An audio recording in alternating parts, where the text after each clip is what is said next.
بسم اللہ الرحمن الرحیم۔ السلام علیکم۔ صراط مستقیم نیوز چینل میں آپ سب کو خوش آمدید کہا جاتا ہے۔ آج 23 مئی 2020 ہے۔ آج کی اہم ترین خبروں کا آغاز اس اہم ترین حدیث پاک سے کیا جاتا ہے۔ رسول اللہ صلی اللہ علیہ وسلم نے ارشاد فرمایا، تم اللہ تعالیٰ سے ایسی حالت میں دعا کیا کرو کہ تم قبولیت کا یقین رکھا کرو اور یہ جان رکھو کہ اللہ تعالیٰ غفلت سے بھرے دل سے دعا قبول نہیں کرتا ہے۔ اللہ رب العزت ہمیں یقین کے ساتھ دعائیں مانگنے کی توفیق عطا فرمائے، آمین۔ اب ہم نظر ڈالتے ہیں آج کی کچھ اہم ترین خبروں پر۔ میری ان ویڈیوز کو لائک کر کے دوستوں آگے شیئر لازمی کر دیا کریں تاکہ دوسرے لوگ بھی فائدہ اٹھا سکیں۔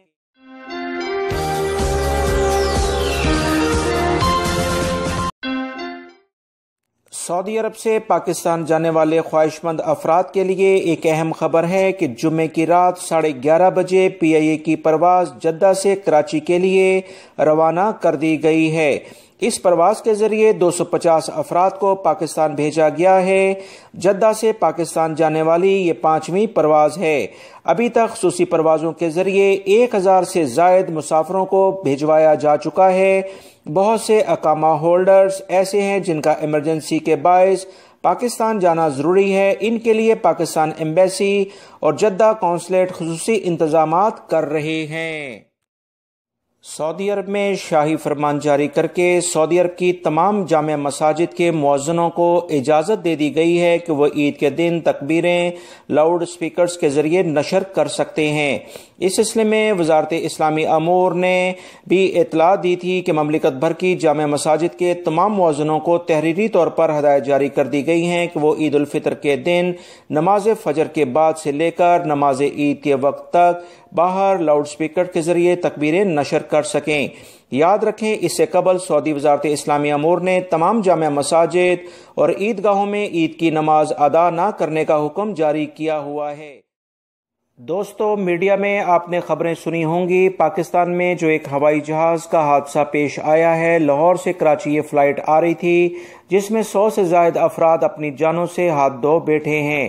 اسی سلسلے میں یہ انتہائی افسوسناک واقعہ ہے جس پر جو بھی افراد اس وقت دنیا سے گئے ہیں، اللہ رب العزت اس مقدس مہینے میں ان کی جان گئی ہے اور انہیں جنت الفردوس میں اعلیٰ مقام عطا فرمائے، آمین۔ سعودی عرب کے بادشاہ اور ولی عہد نے بھی پاکستانی حکومت سے اسی سلسلے میں تعزیت کا اظہار کیا ہے۔ اللہ رب العزت ان تمام پاکستانی فیملیز جو کہ اس حادثے سے متاثر ہوئی ہیں، انہیں صبر جمیل عطا فرمائے۔ ریاض پولیس نے غیر قانونی سمز کا نیٹ ورک چلانے والے ایک گروہ کو گرفتار کیا ہے جو کہ سب کے سب غیر ملکی افراد ہیں۔ اس گروہ میں 8 بنگلہ دیشی شہری شامل ہیں جن کی عمریں 30 سے 50 سال کے قریب بنتی ہیں۔ ان لوگوں نے ریاض کے سینٹرل یعنی وسطی ریاض میں اپنا اڈا قائم کیا ہوا تھا۔ غیر قانونی موبائل سمز کا کام کرنے والے گروہ مملکت میں مقیم غیر ملکی افراد کے اقامہ نمبر اور ان کے انگلیوں کے نشانات جو کہ وہ کیسے حاصل کرتے ہیں، یہ آپ غیر ملکی افراد بھی بہتر جانتے ہیں۔ وہ اسے حاصل کرنے کے بعد ان کے اقامہ نمبروں کے ذریعے جعلی سمز الاٹ کرا لیتے تھے۔ پولیس ایسے افراد کے خلاف بھی کارروائی کر رہی ہے جو کہ اس طرح کے گروہ کو سمیں الاٹ کرتے ہیں جنہیں بعد میں یہ مہنگے داموں مختلف مارکیٹ میں چلتے پھرتے۔ اکثر آپ لوگ جو کہ سعودی عرب میں غیر ملکی رہتے ہیں، وہ ایسے افراد سے اکثر واسطہ پڑتا ہے جو کہ آپ کو ڈیمانڈ بھی کرتے ہوں گے کہ آپ سم لے لیں، جو کہ سراسر قانون کی خلاف ورزی ہے۔ ان بنگلہ دیشی گروہ کے قبضے سے 45,000 سمز اور 1 لاکھ کے قریب اقامے اور شناختی کارڈ کی تصاویر کے علاوہ لوگوں کے فنگر پرنٹس جو کہ کاغذ پر لیے گئے تھے برآمد ہوئے ہیں۔ اس کے علاوہ 145 مختلف برانڈ یعنی مختلف کمپنیوں کے موبائل فونز، 5 عدد انتہائی حساس قسم کے سکینرز جو کہ فنگر پرنٹس وغیرہ لینے کے لیے استعمال ہوتے تھے، جس کے ذریعے لوگوں کے وہ فنگر پرنٹ کے نیگیٹو بنا کر انہیں سکین کرتے اور سم جاری کرواتے تھے۔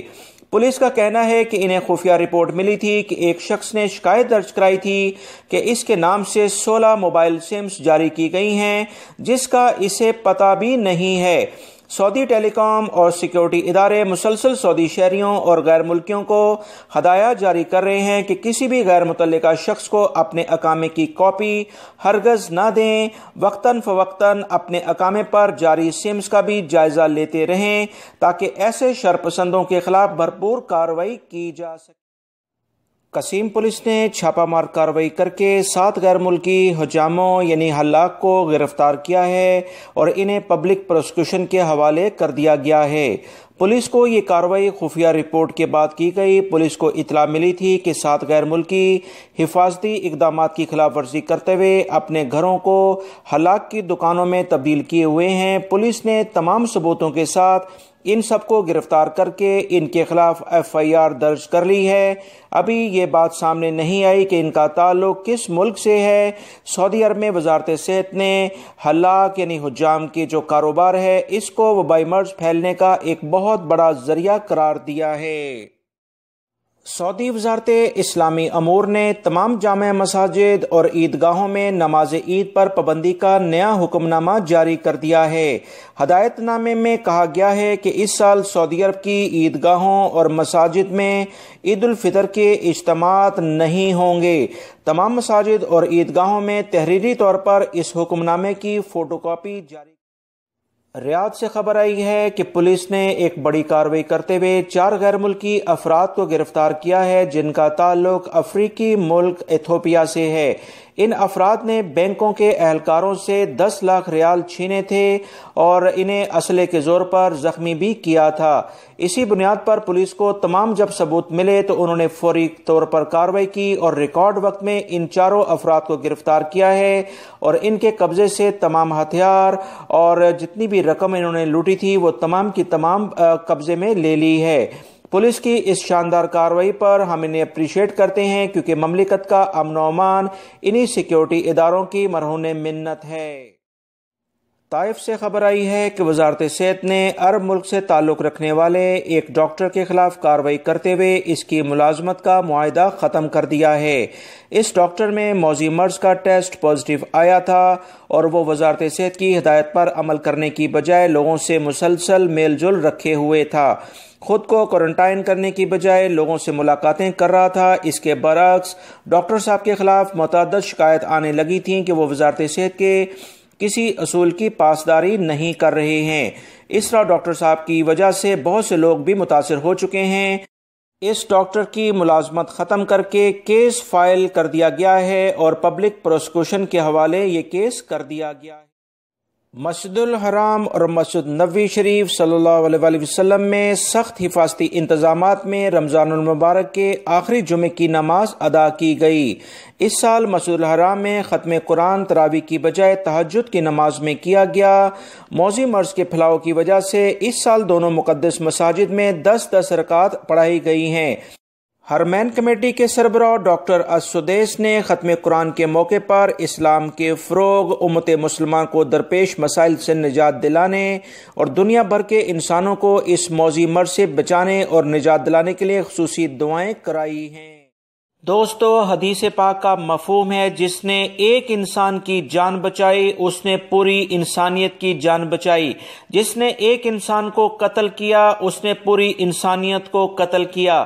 اسی بنیاد پر اس وبائی مرض سے بچاؤ کے لیے آگہی مہم تمام سعودی شہری اور غیر ملکیوں کو وزارت صحت کی جانب سے مسلسل فراہم کی جا رہی ہے تاکہ اس وبائی مرض سے بچا جا سکے۔